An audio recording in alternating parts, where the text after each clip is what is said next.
Hi, Kim Duke. Hey, Chris Duke. You know what I love? What? Wearing this shirt. Because I wore it for the last time we recorded an ad. I try and wear a new shirt every time. You know what else I love? It's freaking tattoos. Getting excited. I'm going to get a big tatter on my neck soon. No, he's not. I'm going to do it. But Lelia Bedalia was thinking about getting her ears pierced, yeah? Yeah.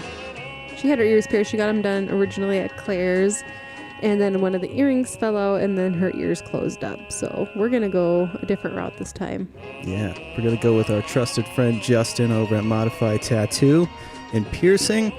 And excited. So not a lot of people think about that, but bringing your kids to a professional piercer can make all the difference, both in the cleanliness and in just the overall experience. They know what they're doing. Yeah, even the product too. Oh, yeah, the jewelry. If some people, like you, have an aversion to... I cannot wear anything that's not surgical grade. My ears swell up. Yeah, so that kind of stuff, you get that taken care of at the Pro Shop over at Modify Tattoo and Piercing. Enjoy the show.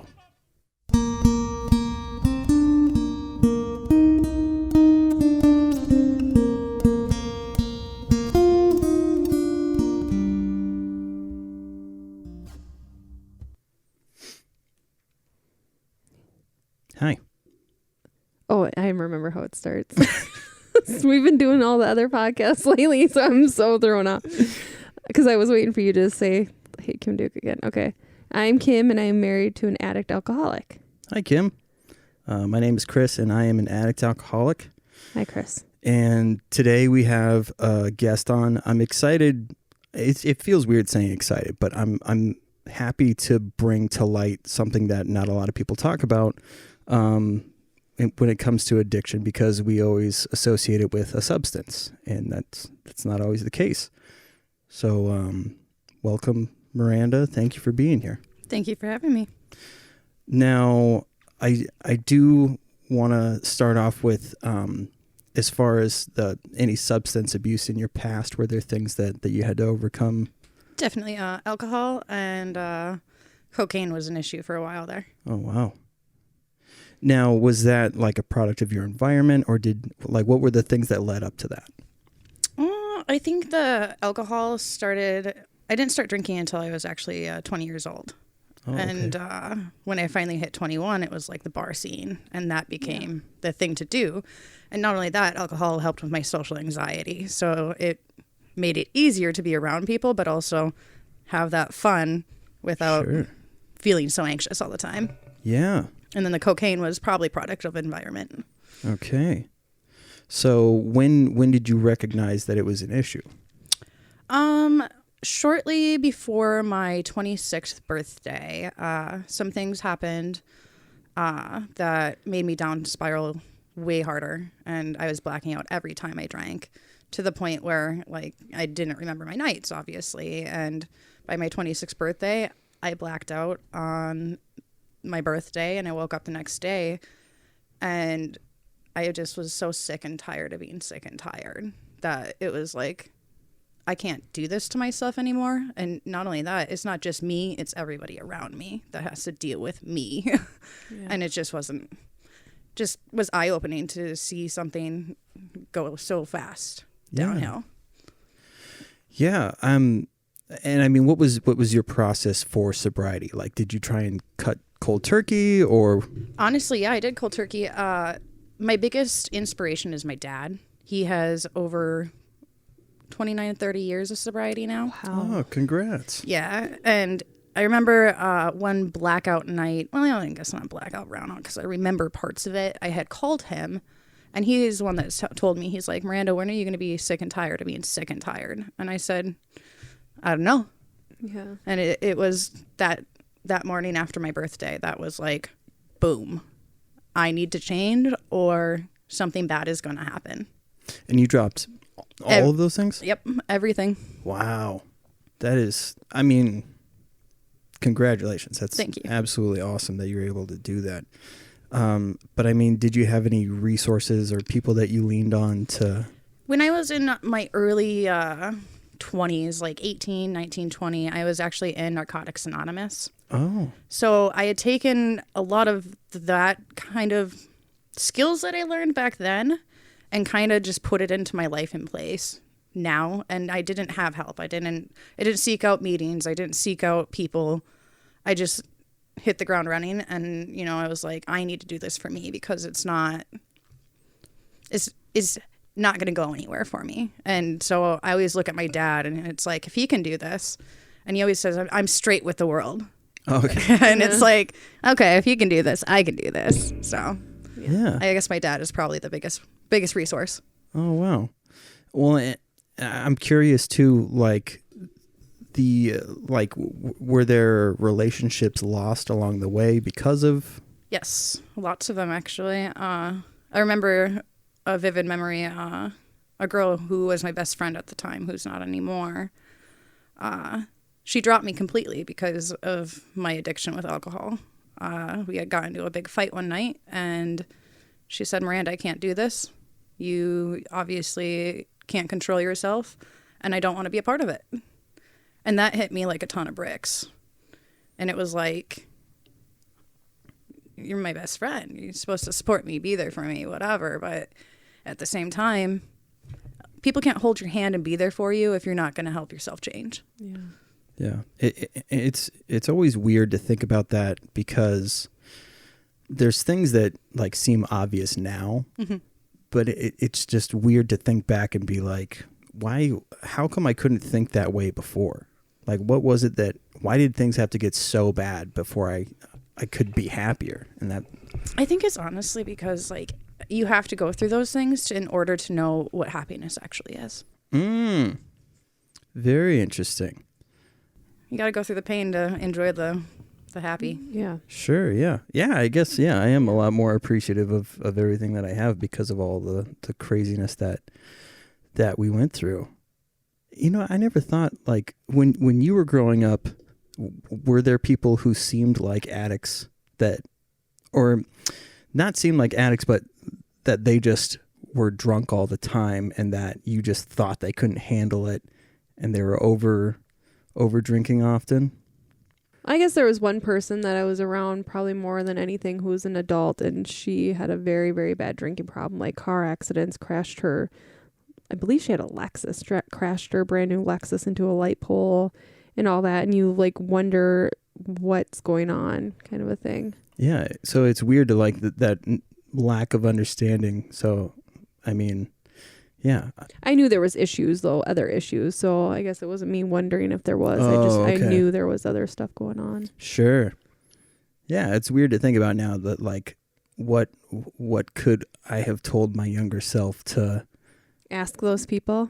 Yeah. Like, are you okay? Like, what's going on in your life? Or like, what's their perception of it? Because when you're growing up with all like partying and stuff like that, it's like, that's what you see in teenage movies. These kids just get hammered at people's houses. It's the social norm. It is. Yeah. Yeah. Yeah. You know, you see people just carrying a beer all the time, and it's just like, oh, that's what people do. Okay. Yeah. Pull that biatch a little closer to your face. Yeah. This whole thing moves. There you go. There you go. And you can even swivel this if you want.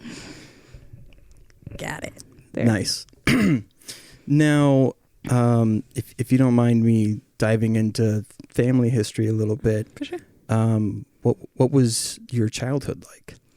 Well, I'm adopted by my aunt and uncle because my bio mom was an addict herself with serious mental health issues. So me and my two sisters are all biologically adopted by my aunt and uncle. And they had the brunt of it. I got the brunt of the mental health issues and stuff like that. I was adopted at a year old, so I was in foster care for a year. And then went through the next couple of years. My mental health has been a big part of my life because ever since I was born with 7 street drugs in my system, and my mom was intoxicated when she had me. So the rough hand was dealt to me at the beginning. Yeah. So, but by the time I was 8 years old, my bio mom killed herself. So she's no longer in the picture. And everyone's always like, oh, I'm so sorry for you and whatever. And I'm like, but no, she's not suffering anymore. She doesn't have to deal with it anymore. And I made my dues with that. Yeah. Sure. But childhood was it was rough because I was a out of control, reckless child. From the age of 3 until I was in my early 20s, about 20 years old, I was on medications that I didn't have a choice to be on them or not. Okay. And it was constant trial and error, constant. Let's see if this works. Let's see if this works. Well, you have to add this to that. Yeah. And that's just how it goes. It's never just one thing. Can't just be one. Yeah. But did all that. And by the time I was in middle school, that's when things got really, really, really hard. I remember my 7th grade year being like the best year of school I ever had.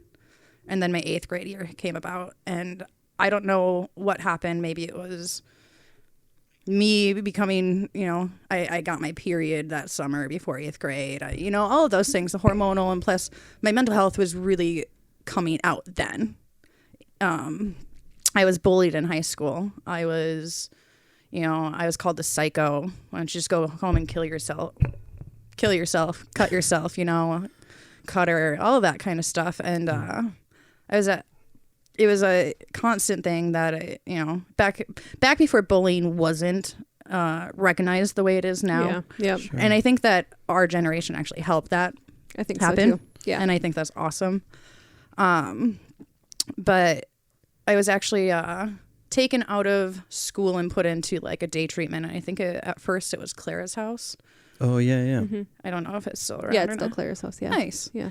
And I did the inpatient or outpatient treatment part of it because What was it that you were dealing with that they had you mental go there? health.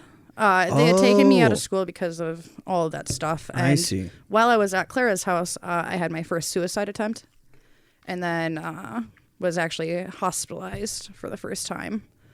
And that was just like the tip of the iceberg of the things that I was going to have to deal with for the next couple of years. Sure. With other suicide attempts, suicide ideation, all of that kind of stuff. Kind of lost my train of thought here. Well, that's okay. So when it comes to, and I don't want to throw anything at you, but like, was body dysmorphia an issue? Body dysmorphia was, I think ever since I was a small child, I've dealt with body dysmorphia, not liking myself for who I am. And that was something that I didn't know what it was until I was in my later 20s now.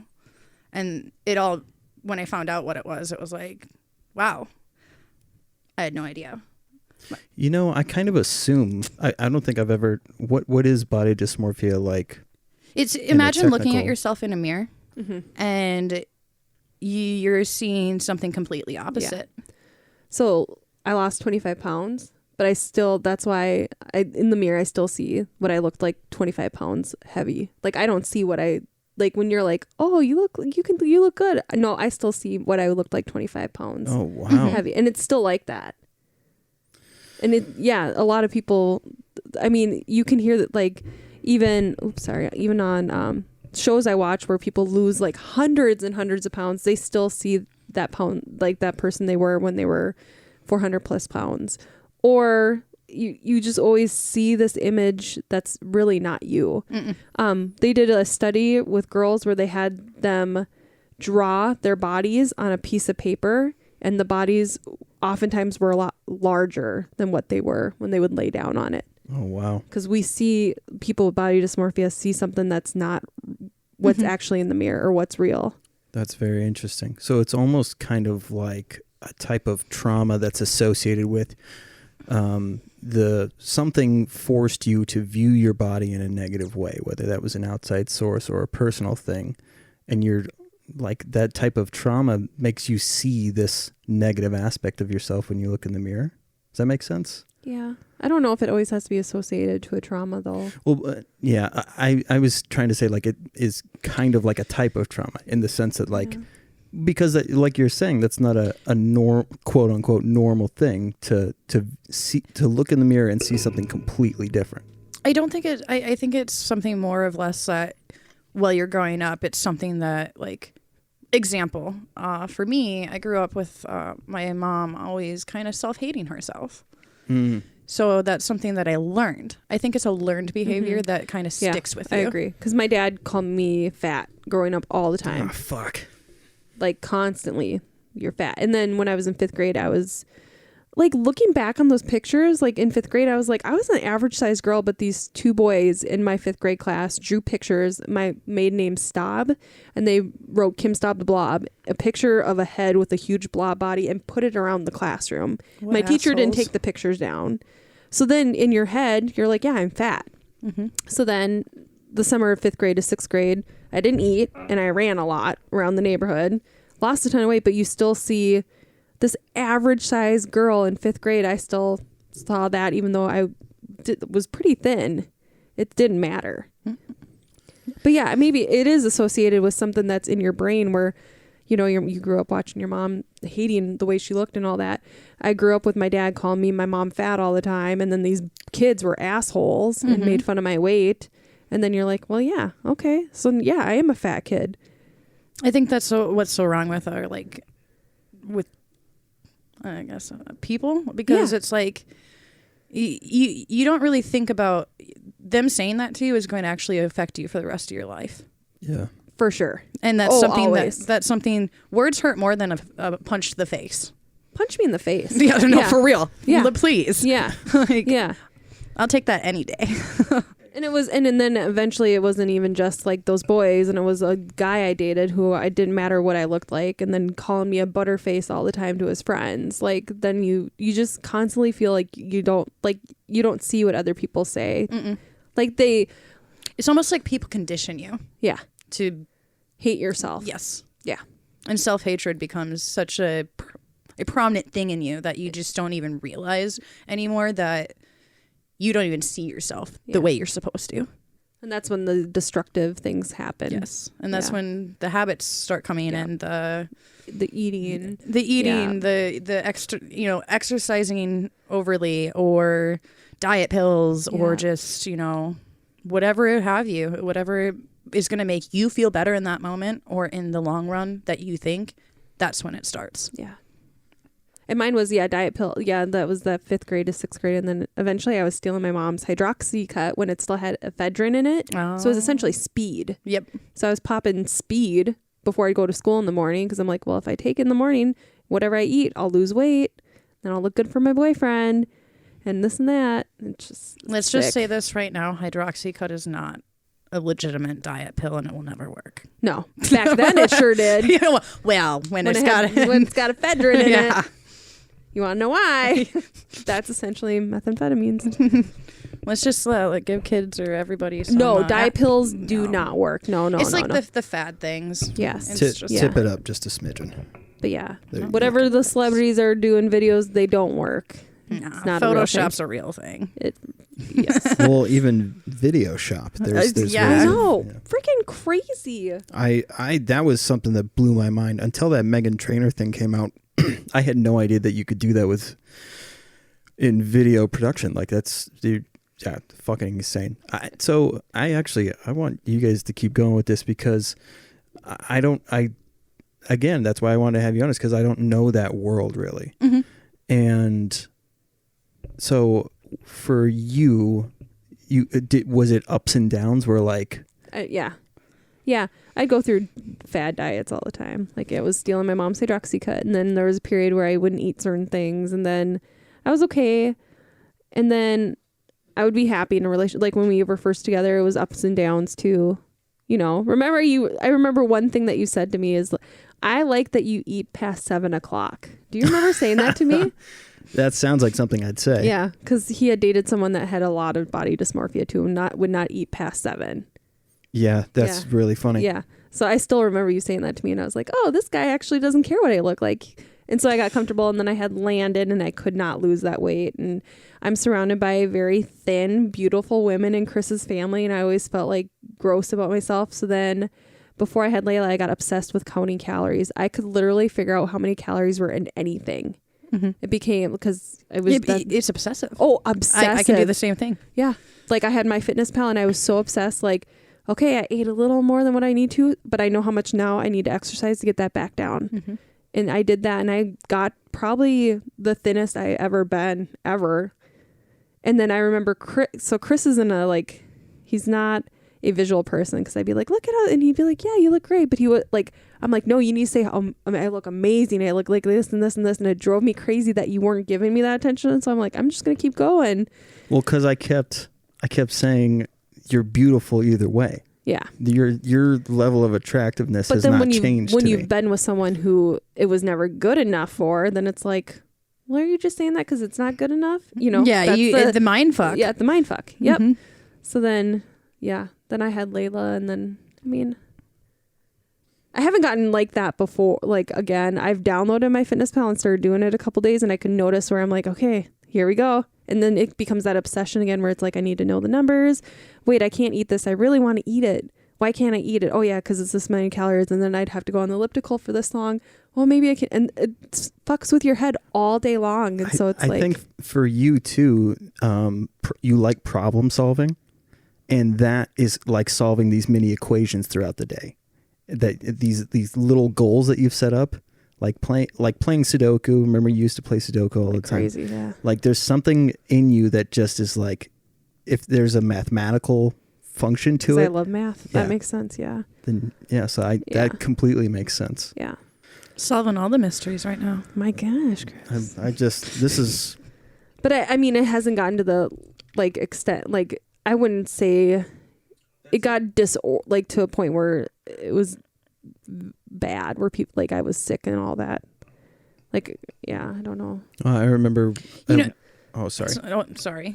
I was just gonna say there was at one point when, during our separation, that you had said you hadn't eaten for like 3 days or something like that. Yeah. So I started doing that when we were separated, and I remember your mom was like, you're either gonna eat or I'm taking you to the hospital. Those are your two options.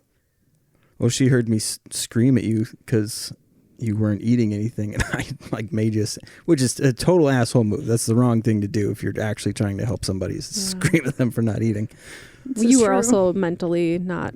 It was a bad place. We were in a really bad place. Yeah. So for years, but it was a control thing. At the end of the day, any disordered eating and all that, exercise, all that, it's a control thing. When your life is out of control and you can't control, I can control how many calories I put in my body. I can control that number I put in my body. I can control how much I exercise, and I can control how pissed you are if I'm not eating. I can't control that our relationship or our marriage was done at that point, but I can control that I'm not going to put food in my body, because yes, I see. It's that's a control thing. Yeah. And I think that for me, because growing up not having any control, when I sobered up, it was like I now have the control again. And not saying I didn't have it before, but because of my upbringing and in my use and everything, my life was uncontrollable. It was like they call it a cross addiction. Oh. And what happened was, when I sobered up, that was my control. I get to control what I put into my body, what I'm doing with my body. And it down spiraled very, very fast, just as my chemical dependency did. So when you sobered up, that's when the eating disorder That's when it came through. Okay. Yep. And that was, I remember that it was like the 3rd or 4th month into my sobriety. And the thing is, I've been dealing with an eating disorder for a very long time. And it was something that I didn't really realize. I remember when I was 14, my mom had tried to make me see a therapist for eating disorders. And at the time I was like, that's not my fucking problem. I'm 14. Oh. You don't remember that, you're just whatever. All the girls are doing that. Yeah. I skip lunch. I just don't want to eat. If I just want to eat a granola bar a day, I should be able to do that. And I still struggle with it on a daily basis, and it's something that I understand that I'm going to struggle with for the rest of my life. But it is very much control, and that you can't force me to do that. Yes, they can. I was hospitalized for a month due to my eating disorder, and they can force things on you without your consent. And that's something that, really was eye-opening to me, to be like, I need help. And that's something that you had told me before that has stuck with me was the sensation of hunger can be addicting because it equates to XYZ and it still does. The hunger pains are addicting because it's like it's another form of self-harm, really. I used to be a cutter, and that was a sensation I loved. Okay. Feeling hunger pains is like the same. It's like knowing that I'm hurting myself, but in a way nobody can see it because they can't. I mean, yes, you can hear a grumble of a tummy, you can whatever. Oh, sure. But it's that sensation of like, I like to feel empty. Wow, that's interesting. I've never associated that with self-harm, but it makes so much sense. Yep. Wow. That is, like I said, that stuck with me. I found that just fascinating because there's so many things that we like kind of start to, it's almost like we deserve this. Yes. Like, so that self-harm aspect, it's control for sure. And I never was brave enough to cut. I did cut one time, but a thing that I would do, and I don't know if I've ever told you this, but I would like hold my breath and just hope that I would pass out, fall over, and whatever happens. So you're basically trying to suffocate yourself. Yeah. But there's something about that pain that, you're like, I don't know. It's really odd to think that there's these punishments that we deal ourselves because you enjoy the pain. Well, it's like tattoos too, like that sensation you get. Like I would pinch myself, but there's something positive that comes out of that. What I'm trying to say is like, you deserve this, so you're. I suppose, yeah. Well, it goes back to the self-hatred of yourself, where you there we go. Then you basically are like, I deserve this because I don't deserve anything good. That's what I was I couldn't figure out how to say that. Thank you. You're good. On the mental health side of things. Well, let's go back. Oh, I'm sorry. I feel like we go all over the place. So I know. You became sober. Yes. Let's talk, like your eating disorder was kind of always in the back front. Mm-hmm. And then you said what, 4 months? I would say about 3 to 4 months into my sobriety. So then what started happening at that point until you got hospitalized? I think there's a lot of things. For one, I obviously was not eating enough. I was eating under probably 500 calories a day. And I started running. And to me, running isn't part of my eating disorder, because running to me was my release. When I sobered up, it was something I found that was like very helpful to me. Well, when you're not eating enough and then you're running on top of it, I mean, we kind of talked about that it's not going to help you. Yes, you're going to lose weight really fast. And that's when it was like my clothes started, not fitting. People would say, the compliments. And that's so funny to me about like when people compliment you about losing weight, but they won't. And then like they compliment people on losing weight, but when people are like, overweight, it's bad. We can't win here. Can't win at all. Yeah. But it was like the compliments, I felt good about myself. And you talk about how drinking and using cocaine helped with your anxiety. It's like now people are paying attention to you because of your appearance. That gives you a whole new confidence. Similar to the addiction was given, you're in the bar drunk. That gave you confidence. Now your appearance looks better. Now you feel more confident. If confidence was a drug, I think I'd be searching for it all the time. Yeah. That's my high, is like trying to get my confidence up there. So when you were under the influence, that brought that up. Now that people are paying attention, making compliments about your appearance, that brought you back up again without having that substance. Yes. Wow. Yeah. The dopamine receptors were just going off. Yeah.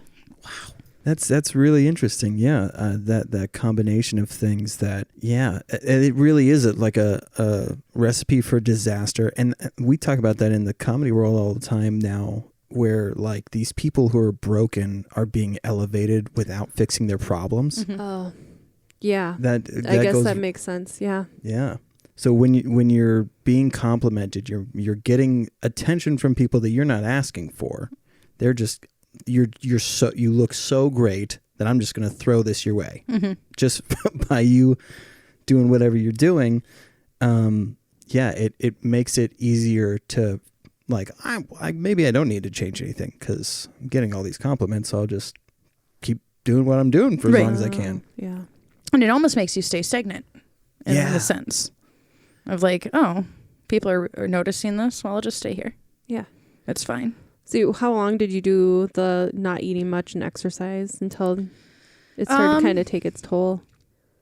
I think it was almost a year. I started dating this guy, and very unhealthy. He him himself was an alcoholic. He was kind of a narcissist, let's say. Mm-hmm. And he would always tell me that fasting is like okay to do.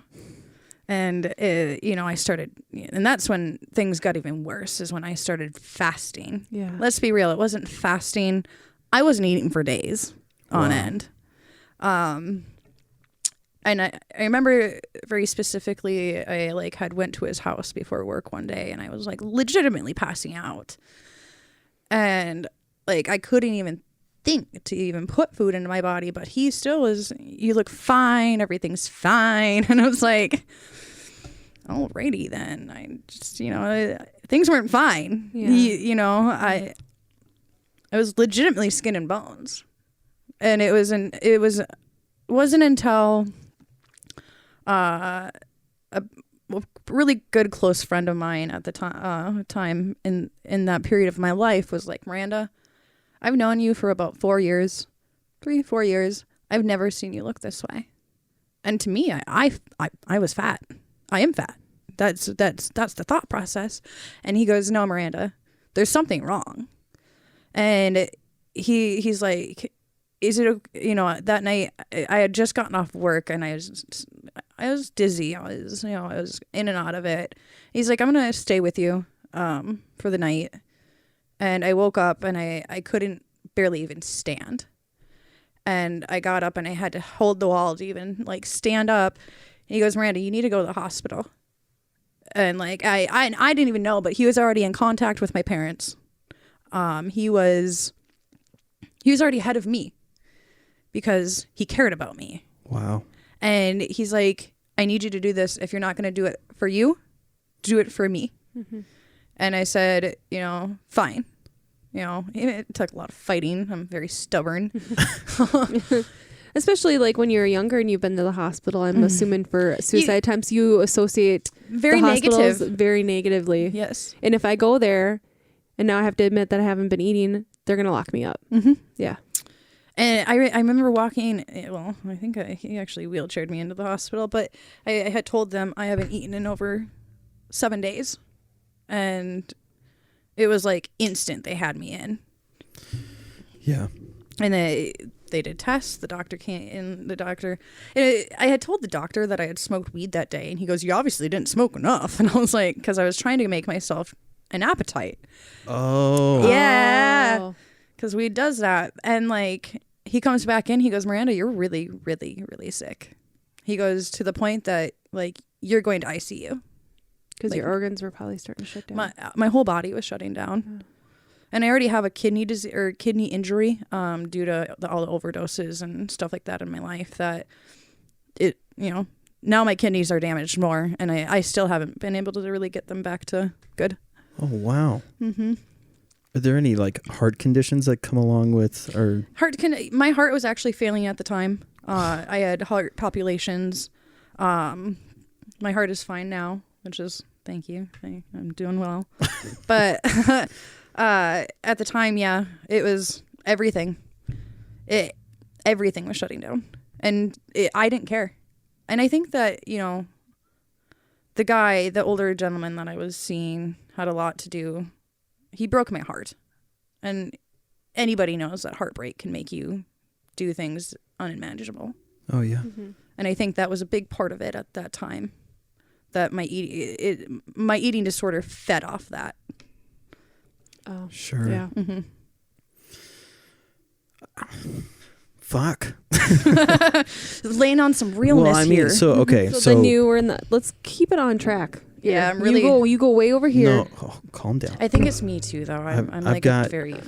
Chris is just so flighty. What I was gonna, well, yeah, but what I was gonna say was when you're having these massive issues with physical health. Mm-hmm. On top of that, the mental health thing.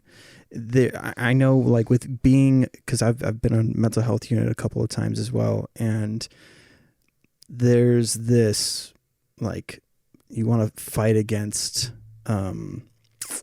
what's the word I'm The looking help? for? Authority, like authority issues. Yeah, this It's a control obedience, thing too, yeah. the obedience, the control, trying to. They're taking your control So away. when you already have that, you have that learned experience Mm-hmm. that these shitty things can happen on these units or in these situations. It's tough to take help from somebody who looks like them. Mm-hmm. I would imagine. Yes. So was it tough, like relinquishing any of that to take that help? Yes. When you already have the negative mindset about like people at a hospital or what have you, there's not really much they can say to you that is going to change your mind. Yeah. And they had put me on the unit where they like watch you. I don't know if that's ICU. Yeah, so they put you in the ICU. They probably put you with like a 1-to-1, so someone was watching you at all times. No, actually, when I first got into the hospital, it was the unit that they like watch people overnight to see if they need to go upstairs. Oh, the observation. Yeah, unit. here we go. Okay. There we go. Observation. And they had tried to get me to consume nourishment or what have you, and it was just I couldn't. And that's when they put me upstairs on level 5. Okay. Yeah. And with with my stubbornness and like the negativity that I have with hospitals and hospital people alike, it was very hard for me to even try to listen to them. Try to even consider that, oh, they're probably doing this for the best of me. But in my mindset, it was like, I don't care. I don't give a damn what you say. There's nothing you can do to change this. Yeah. I hate that, like, dealing with so many doctors and so many nurses.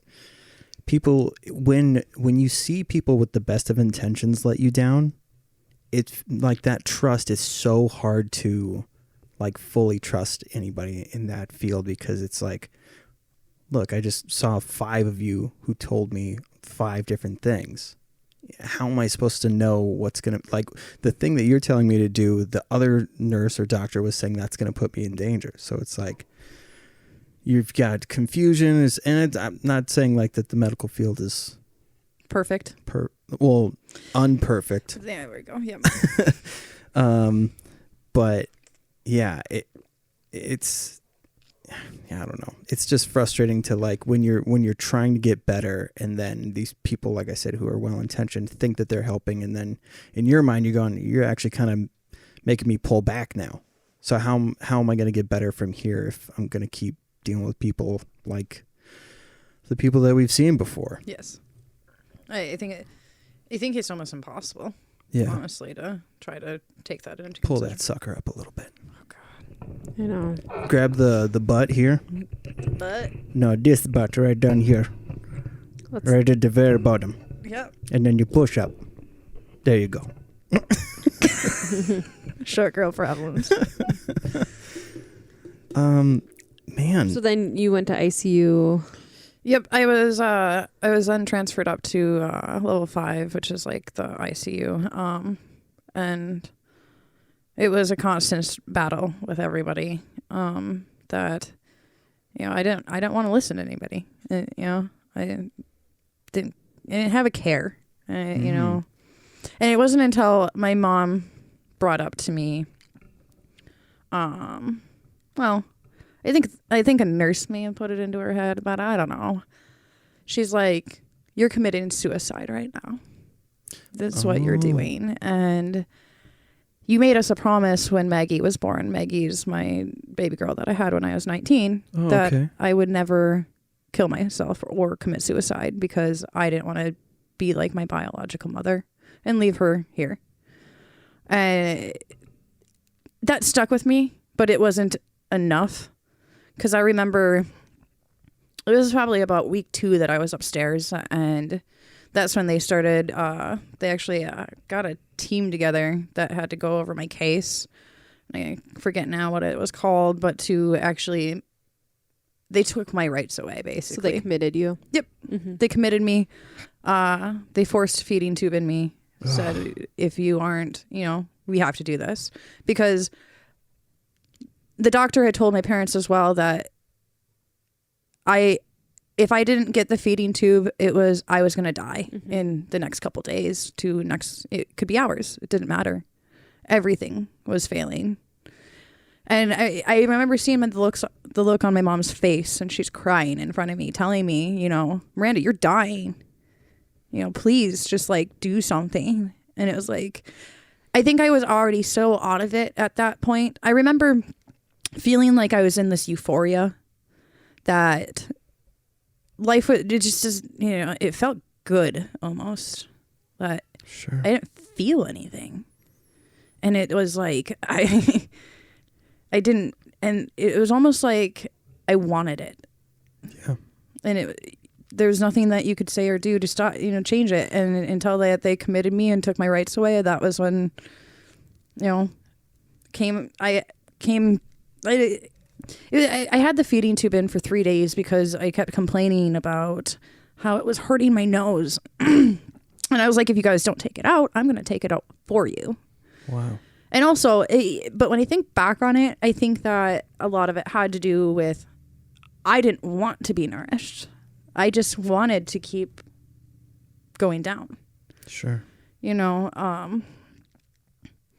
was, they took it out and they said, well, if you don't do this, you have to start consuming, or we'll put the feeding tube back in. So they used the feeding tube as a catalyst a little bit. Oh. Or a almost like scaring me into eating again. Yeah. And Right. it's so uncomfortable. oh God, yeah. I don't recommend that for anybody. If you ever have to do it, I don't know.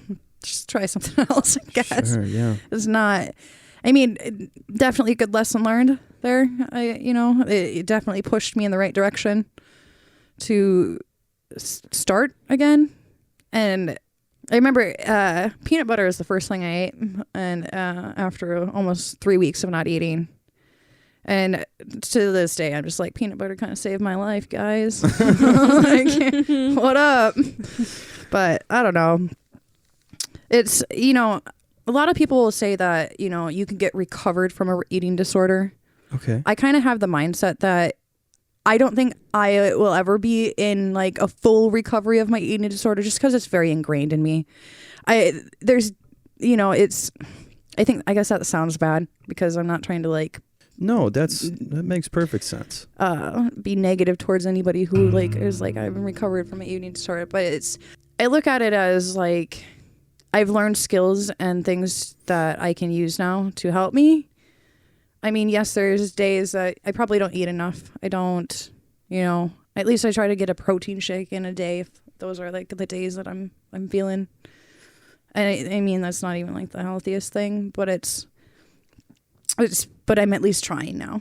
And Sure. before it was like days on end that it was, and I think about it and I'm like, how did like they're like, obviously I have those hard days now, but not compared to where I was. And it's just like, I think I'm a firm believer everything happens for a reason. You go through things for a reason, because you either need to learn those skills to A, help yourself, B, help the people around you, or C, to show people that, this is real, this is okay, and it's okay to be talked about. I'm very open about everything, obviously. I shared my whole thing on Facebook. It wasn't something I wanted to hide either.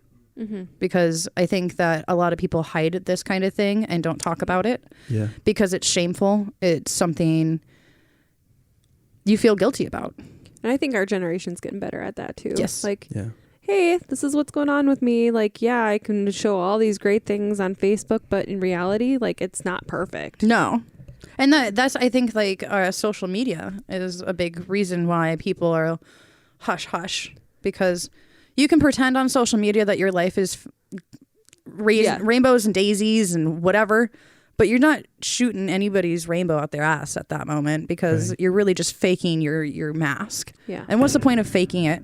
Because the more you share, the more you are open to people about things, you'll then realize that they'll feel more open and more comfortable to not just hide everything. And then that's when you develop meaningful friendships, not these phony Facebook fake relationships. Like, you can have these actual real friendships where people know that you're being real. Yeah. I think the Midwest especially, there's so much people, when you make them feel uncomfortable, they want to do whatever they can to make you normal again. And so where it comes out as like angry, they're really just saying, I just want you to be normal so that I can feel normal around you again. Oh, hang on. I got this thing I got to read. Normal, but no, there's no normal. Yeah, exactly. Well, and I mean, that's like one of the things that I learned was, like, in treatment, you weren't supposed to touch anybody or offer them tissue or anything, because you're just saying, oh, your crying makes me feel uncomfortable, so here, why don't you do this so that I thought the touching thing was because of trauma. I didn't know. No, it was also boundaries. Yes. When I was in the hospital, no touching because no touching. But when I was in treatment, it was because there was a lot of men that didn't deal with their feelings. They were opening up for the first time ever and perceived a bunch of more bravado men, and like that. Yeah, I feel like there's a lot of things that change, and when people talk about rock bottom, whether it's eating disorder, substance, whatever, your brain remembers like the lowest of lows. And so it is, when you said ingrained in you, I get that, because it's your brain saying, hey, just remember, like, this is how bad it can get. And let's, try to do better. So I get that. I think that's great. What do you think, Deborah? Yeah. Hang on. Sorry, the headphones are. I just figured out sorry. I forgot you were going to read something. Oh, you're good. I think it just kind of fits with that. People trying to make you normal. Some people only like you if you fit into their box. Don't be afraid to shove that box up their ass. So when it comes to, because when we're open about this stuff. Hold on, let's go back. So after you were committed, started going eating. All over the place. Well, I just like, when I listen to a podcast, I want the finish of I want the whole story. Definitely. So you always go and then ask all these other questions, and then I'm always sitting here like, well, wait, we're still in the middle of a story. Sure. Okay. So I'm sorry. I'm just gonna. Oh, it's okay. So then you were committed. Yep. How long? 6 months? A year? No, I was committed in the St. Claude Hospital for a month. Okay. And did you have to transition to like the Emily program, or? So what happened was they tried to find me something. A treatment program. Program. The first one that I had an interview with was in Fargo, North Dakota. I'm actually a vegetarian. I flip-flop between the two. Yeah. Sure. And at their program, they had told me that because I was, vegan, vegetarian, that I don't fit their standards because I have to have a full diet. Oh. Okay. And I was like, excuse me? Just because I don't eat meat and, all the 9 yards of that doesn't mean anything. You can't force me to do that. So it was a struggle to find something. The Emily program wasn't accepted by my insurance. Oh. And then I found Melrose. Yeah, I was going to say Melrose is the other big one. And on the condition of me getting out of the hospital, it was either they were going to put me in a nursing home for a 24-hour watch, because when I was after the feeding tube and they started giving me food again, they did put me on the one-on-one. And that's they said that, you know, you technically can't go home. You know, you're in this transition period of trying to get placement. Yeah. That you can either go to a nursing home or you can go live with your parents. Because I live by myself. I have my own apartment, you know, all of that. And my parents agreed that they would take me so I didn't have to go sit in a nursing home with old people. While you're waiting for placement. Yeah, Okay. while waiting for a placement. That, and it was, that was even a struggle. I'm sorry. St. Cloud Hospital kind of is a shit show sometimes. When they released me, they had these conditions, these things in place that I was supposed to go see a therapist, I was supposed to see a dietitian, I was supposed to see all these things. Come to find out at that time, for some reason, my insurance wasn't accepted by it. So they literally threw me out with nothing. Oh, man. And at the time, I met a girl there that she was very helpful, and we kind of stayed in contact afterwards. And she was kind of my only hope in the transition period. That she was my resource at the time. Okay. And she helped me with like my meal planning, my, you know, what have you. And I'll be honest, I like, even when I got out of the hospital before going to treatment, it was like I was already lying to myself and others. And with addiction, you start to hide things because you think, well, if they don't know, it's fine. Yep. You know, I'd say that I was eating. I wasn't eating. You know, all that stuff. So by the time I got to treatment, it was like, it was bad.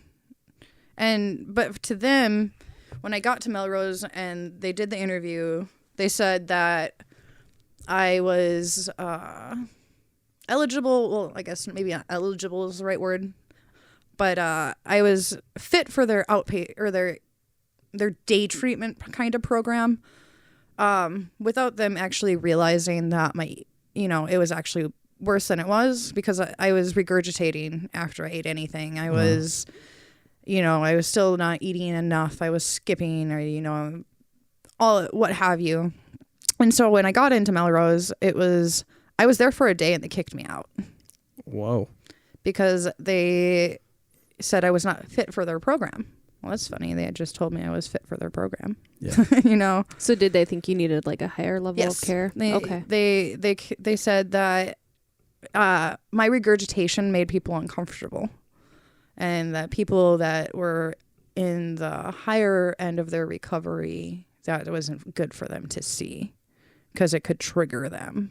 I see. And I understand that, but you kind of knew about all this, you know? Yeah. Then maybe you should have put me in the higher level. At first. Yeah. And then the first time you had the chance. But I waited about 2 to 3 more weeks before I even got into anything else. And I started doing the outpatient actual part of it. To say that it helped, I don't know. I don't think Melrose helped me at all, honestly. I think that I've done enough treatment in my life that I knew what to say and how to get out of it. And that's something that any addict, any person that dealt with addiction treatment in that aspect knows, that they want to hear these certain things that you say. And if you're willing to say them, well, it's easy, easy, easy. Yeah. But that comes in with the manipulation of addiction. You manipulate people to get your way. Mm-hmm. So then after you finished Melrose? After I finished Melrose, I finally came home. And, I was okay for a while. I think I did well for maybe a month or 2. But it wasn't very long until finally, I call him, I guess I haven't even said this yet, but I call him an eating disorder Ed, and I think a lot of people with eating disorders do. Interesting. That Ed kind of made that appearance again, because it's my comfortability. It's something I'm comfortable with doing. It's something that's easy for me. It was, I want to say, God, it was almost like winter time, I think, that I put myself up the mental health unit. In St. Cloud? Yeah. February time? Yeah, it was February. My last day at work was right before the Valentine's Day. And I had called my mom, and I remember just sitting on the floor sobbing and said, you know, I can't do this anymore. I need to bring myself, I'm going to put myself into the mental health unit. And that's something that I hadn't said in years. That's, you know, I don't like the unit. Yeah. Been there enough to know what it's about, what it's like. That for me to say that out loud, it was like, you got to do something because I was on the tip of the iceberg. I was here teetering it. And it was like, if I didn't, I was going to go back down where I was in May. And the thought of having a feeding tube scares me enough to not ever want to go back. Oh, okay. And that's something that that pushes me forward every day. And it's like, I don't want to go back to that. I don't want to do that. But I, you know, did the mental health unit thing again. And then when I got out, I had set up another appointment with Melrose. Lucky me. And they had told me that my eating disorder really wasn't that bad again. And that I was fit for their outpatient program. But I had told them I wanted to do something inpatient. I was like very adamant. I was like, I want the help this time. I'm really trying. And they were like, they said, you know, can't offer you that. Lucky enough, there's a guy in St. Cloud that I know that runs the Beautiful Mind Project. And I'm not sure if any of you guys... I've heard of that, yeah. Yeah. He actually hit me up and had said that he knows a lady down in Bloomington, Minnesota that runs a nonprofit house for people with eating disorders. Oh, and wow. she herself had been in her recovery for a long time, 5 years, I think, something like that. So I instantly called her, and she literally answered the phone. And I was like, "Hi, I'm Miranda," and I was just like word vomit. I was like, "I need help," and she goes, "Well, how about you come out down tomorrow?" And I said, "Okay," and I showed up at her doorstep. And it was helpful to be around like-minded people. Oh. It was, you know, Melrose, it was very much like cookie cutter. Mm-hmm. Everybody had the same kind of plan. They had, you know, it wasn't individualized. Yeah. Yeah. And this lady really... Especially with, you know, eating disorders too, you need to individualize because not everyone's looks the same. Not everyone's depression, anxiety, everything. None of, and especially if now you're coming with eating disorder and you have mental health behind it, your plan's not going to be the same as this person over here's plan. Exactly. Yeah. And that's something that I think was very helpful with her. You know, she really tried to, I don't know if figured out is the word or not, but she at least, you know, understood. And she was actually, with my regurgitation, she was the only person I had ever talked to that actually dealt with it herself. And that was interesting to me because she's, you know, everyone kept telling me that it was a mental thing. It was all in my head. And she goes, yes, partially it was. But partially it was your body because of how much damage I had done to it that it was trying to reject anything and everything that I put into it. Oh, interesting. Mm-hmm. But it was, you know, I think that was the main help I got. But unfortunately, COVID kind of hit and I had to come home. So now you've just been roughing it ever since? Kind of. God damn it. Yeah, you know, I'm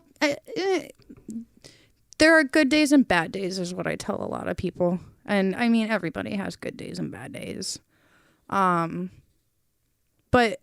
I still struggle. And that's something that it was not that I'm not open about it anymore. I just try not to shed light on into it because I feel like I'm trying to get over the fact that it's a part of me. And I've accepted that.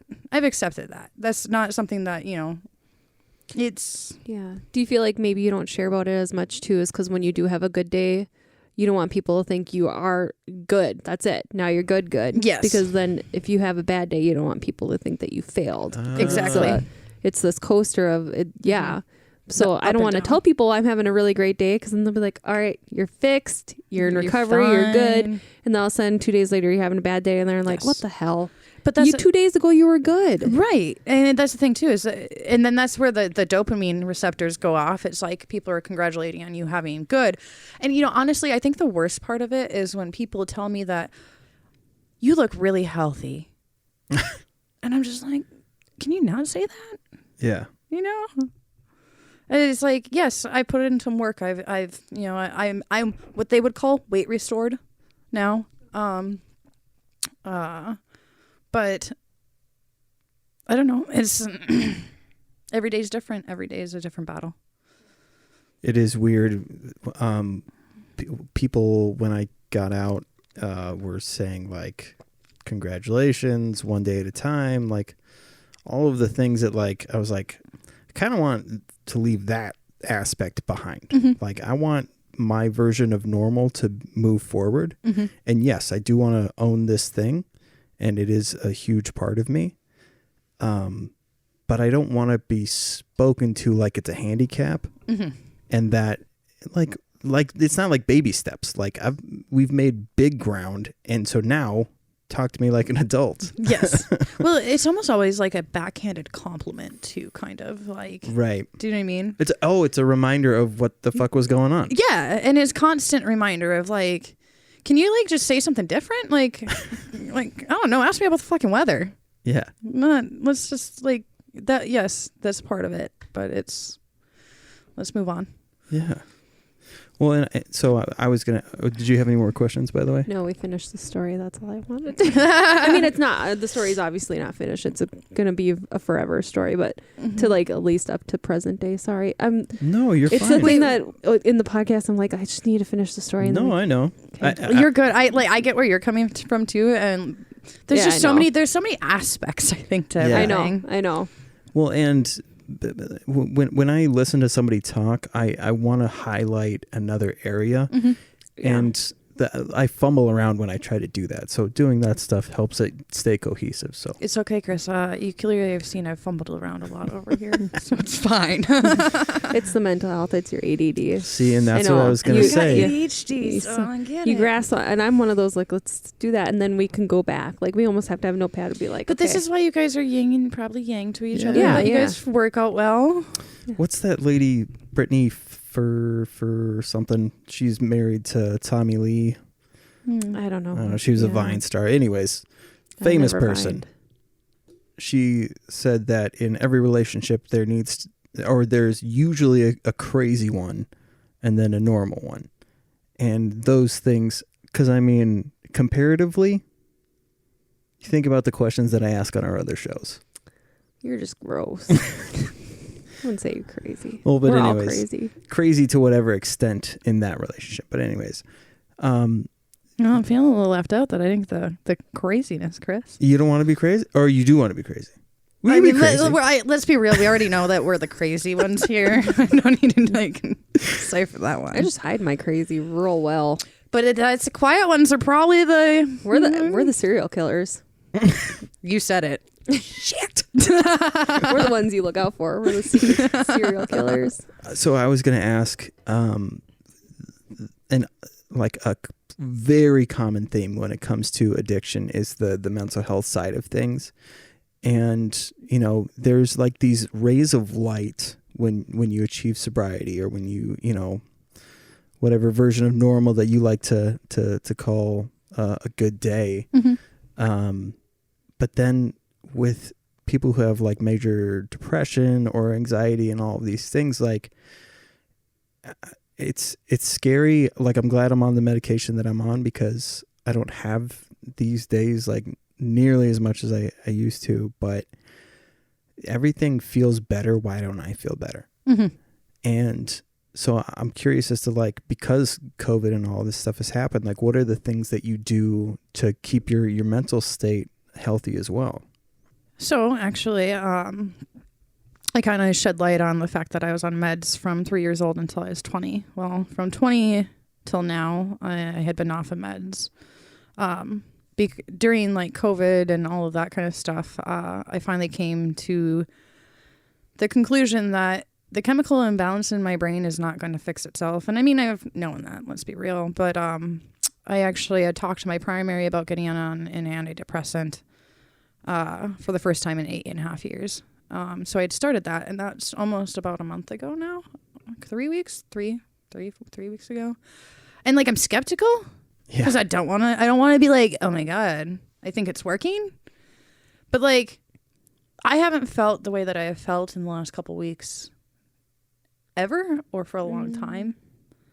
I pointed out it's the absence of those things. Mm-hmm. So it's weird that like, oh, this is what it feels like to not have the scary part. So it's not that it makes you like overly bubbly or anything like that. It's like you just now have the absence of that shit. It's almost like the depression cloud. You remember those commercials where you got the depression cloud over your head? It's foggy. Yeah, the fog. It feels. It's clear. The curtains have been pulled once again, and I feel like I'm kind of shiny again, and I'm feeling okay. Yeah, I like that you said chemical imbalance, because I had a really good talk with we sometimes will see people that come in and you ask, like we have to ask, is there a trigger for your suicidal ideations? And when people cannot find a trigger, like, I have a great life, I have a beautiful family, they may say I have grandkids, I have a wonderful job, I have a beautiful house, I have a boat, I have a cabin, they can list all these great things. Nothing happened for me to feel this way. It's like, because it is a chemical imbalance. At the end of the day, you might have this chemical imbalance going on, and then something can trigger and make everything feel worse, but it's still there. And I think people forget that. It's like, oh, you're depressed because this happened or this happened and this happened. It could just be that imbalance. Mm-hmm. It really is. I think that's where the lack of knowledge and education for people is, because they really think that depression's situational. Yeah. And it's like, no, it's not. Right. Especially with like how the way that I was born. I was already born with an imbalance. Mm-hmm. Mm-hmm. That's something that I couldn't. There's nothing that would fix that besides putting chemicals into my body to fix that. Yeah. And it's like I fought it so tooth and heart and nail for a very long time. Sure. But it sucks being sad all the time, like, I don't know. You don't feel motivated to do stuff. You just like, you're constantly trying to grasp at that end of the rope. Yeah. You're not even able to entertain the idea of being motivated. No. Which is such a wild thing. It's like, if I even think about getting up to go and do that thing, then anxiety starts to roll in, and it's like, fuck it, I'll just stay in bed. And then 2 hours later, you're like, holy shit, I wasted 2 hours. And then you get the angry, sad, hostile at yourself. Like, I could have done all these things the last 3 hours, and now I'm going to be anxious because I didn't complete those things that I wanted to do, and now I'm going to have to do them another day. And it's such a sick cycle, and it goes over and over. And people that don't experience it, they don't understand. It's like, just get your ass out of bed. Just eat some food. Just do this. Just do this. Stop feeling that way. Just stop drinking. Just stop everything. It's like, people think it's not a just stop. It's so mental, and it's not mental where I can be like, yeah, that's right. Yeah. I don't want to feel sad today. I'm just going to go for a walk and feel happy and do this and that. Wouldn't that be lovely? Oh my God. Those days, they always say like doing self-care or doing something small. Do something small first so you can get to that point. But at the same time, it's like, what if you can't even do those small things? Like showering. I'm sorry. That can be hard on some days. Yeah. And that's a very mundane thing to do. I don't know. When I'm really in that depressive spot, I can go 4 to 5 days without showering. And you don't even notice the smell on yourself, which is weird. People, don't you stink? Don't you feel gross? You actually don't. No, I don't feel gross at all. I feel fine. It's almost like you check out of your body. That's really what it is. Well, I think too, like, it's a slow build. Yes. Like, they see you on day 4, you're already like fucking up your senses by being around yourself the whole time. Yeah. Stewing in your own filth. It's bad when you're like, you put your hair in a bun and you don't really have to do much for it to stick right up in there. Well, that's when you don't even have to use dry shampoo. No. You're like, people are just going to think I have really nice, silky looking hair, and really it's just all that oil. Yeah. That's when you're in treatment. I did not wash my hair for a whole week and a half. Heck yeah. Hey, I mean, those natural oils though are real good for your hair. They are. I do not wash my hair very often. The showering, the body thing though, I think bad showering is important. Self-care important, guys. Treat yourself to a shower if you haven't. I am curious. Do you still work at the red carpet? I do. How often do people bring that up to you? The fact that you're somebody who's in recovery and you're in the lion's den multiple nights a week. Not as often as it used to be, especially new people I meet. People tend to like try to buy a bartender a shot. Oh, And I'm very open about the fact that I'm in sobriety and like all of that. And anyway, I either get two things. I get, wow, good for you. That's awesome. And they back it up with, I wish I could do that. Sure. Or Okay. it's, well, how can you work at a bar? And it's like, well, it's my job. It's, I'm sure you go to your job and you don't drink on your job. And that's totally normal and fine, right? Oh, wow. Oh. Holy crap. Mind blowing. That was just the emoji in my head. Holy smokes. I know. That's so funny. I had so many follow-up questions, but that's exactly it. See, Wow. and that's how I feel too when I'm having bad days. I obviously, I'm a mental health nurse in the ER.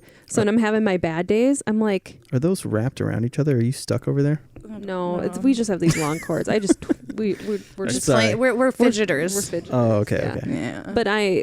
But when I'm having like my bad days and I have to go to work, I'm like, I'm such a fucking phony because I'm struggling in my head right now. And I have to talk to these people about, you should do this self-care thing. You should go to see a therapist. I'm not seeing a therapist. But then I go, everyone should have a therapist. And my head's like, you don't, you idiot. Like, you're so phony.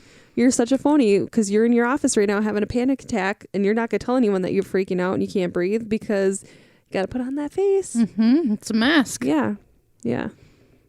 So, yeah. Mm-hmm. But you being around something that you like.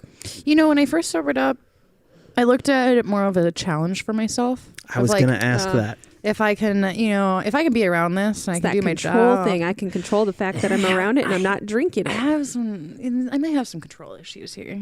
You're pointing those out here.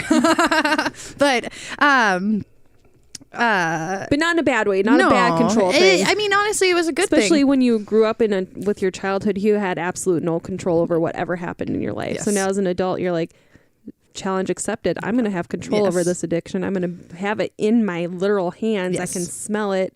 I'm not going to consume it. Yes. Well, I hear, so this is super common, is that people in recovery, they like the idea of defeating temptation. Mm-hmm. And there were people that, it still blows my mind, that they said that they knew that they still had all of this booze at home and that nobody else knew where it was in their house but them. And when we would be like, well, call somebody, tell them to get that shit out of your house before you leave here. Mm-hmm. And they would be like, I want to prove to myself. You don't have to prove shit. Mm-mm. I love that other way that you explained it, which is not everybody drinks on their job. Yeah. I You don't like have to do that. Yeah.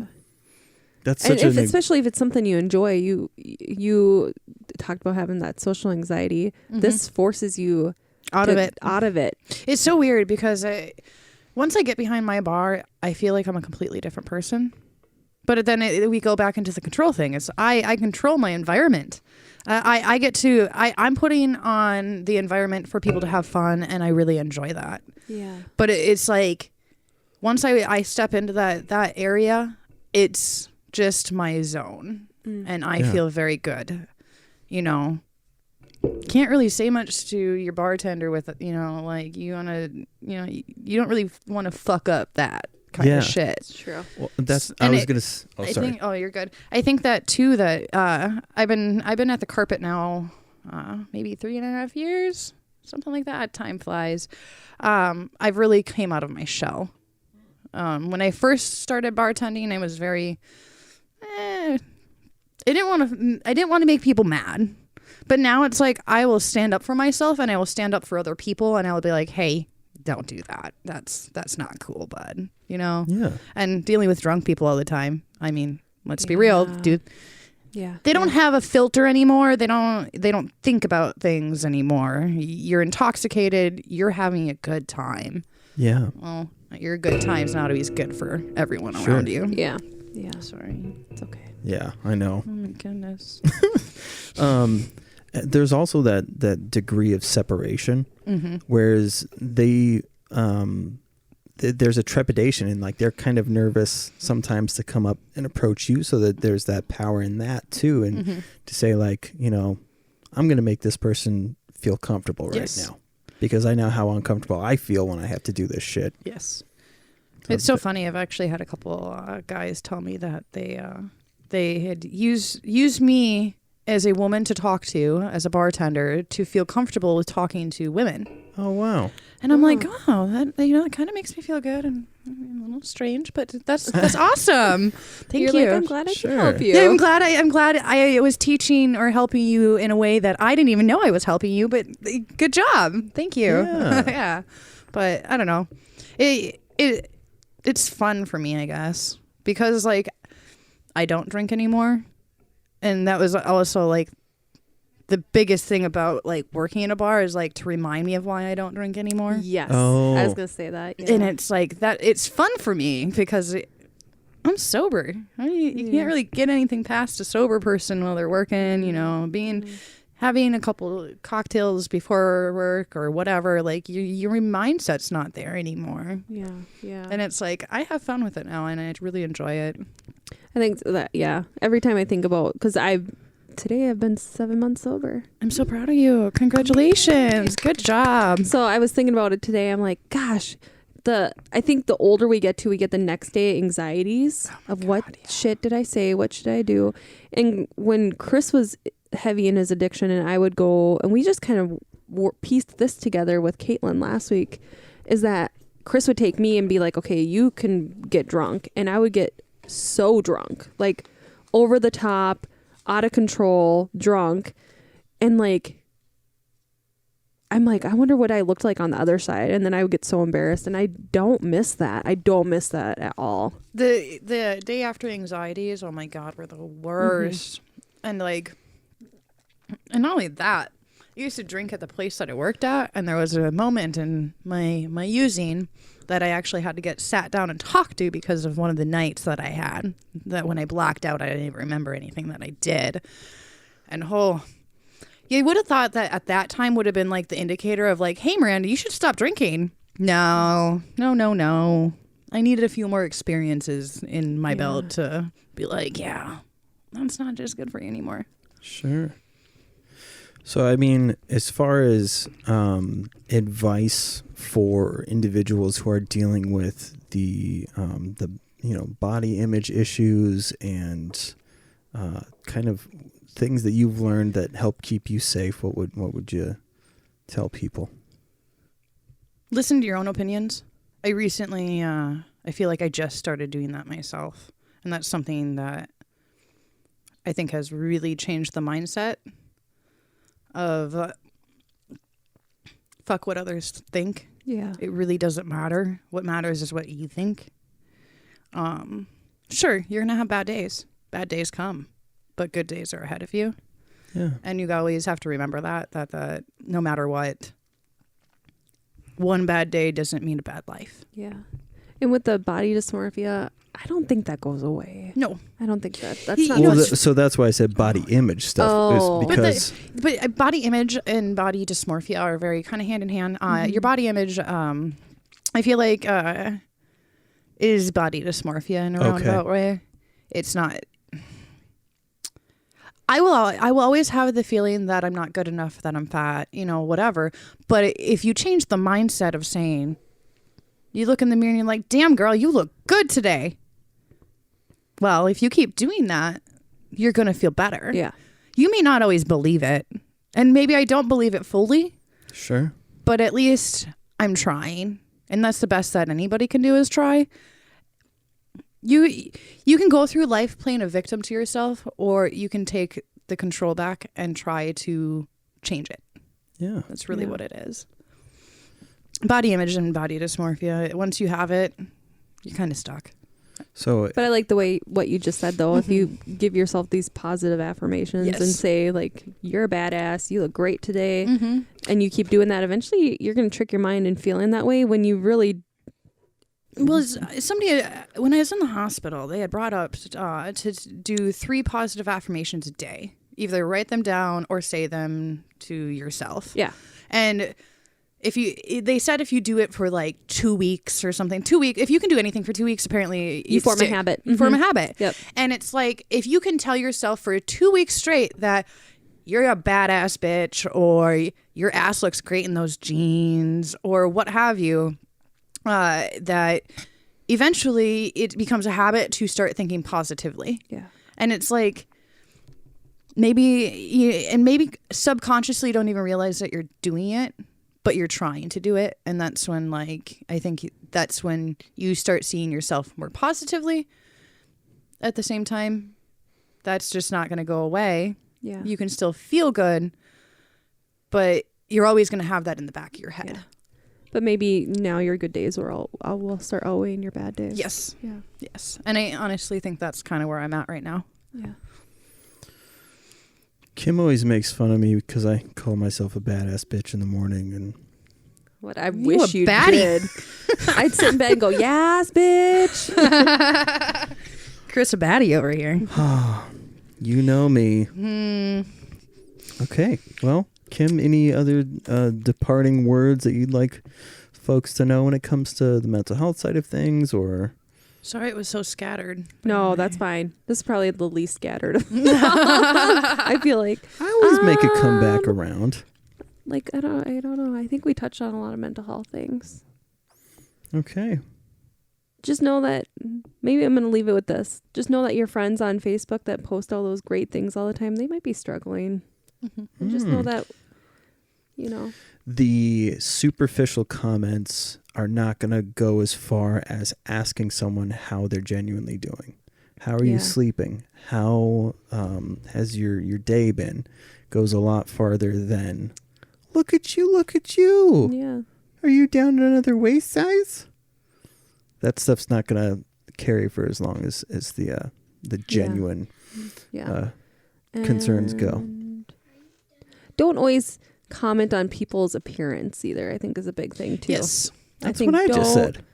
Yeah, you said like superficial. Well, but I meant like directly on someone's appearance. Like you look like you've lost. You could just never know what somebody's actually dealing with. Yeah. No. Yeah.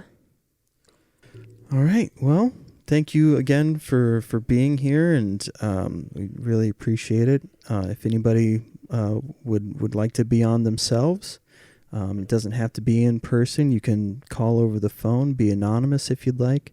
You don't have to be an addict in recovery. You can be somebody who's maybe trying to come to terms with, maybe I have an addiction, or if you have somebody that is being affected by addiction that you'd like to just bounce things off of. Sometimes keeping all that stuff in, it goes nowhere, and you feel like you're banging your head against a wall. And sometimes saying this shit out loud, maybe we don't have any breakthroughs for you, but you come up with them yourself just by saying them out loud. So thank you as always, and with that we will pass.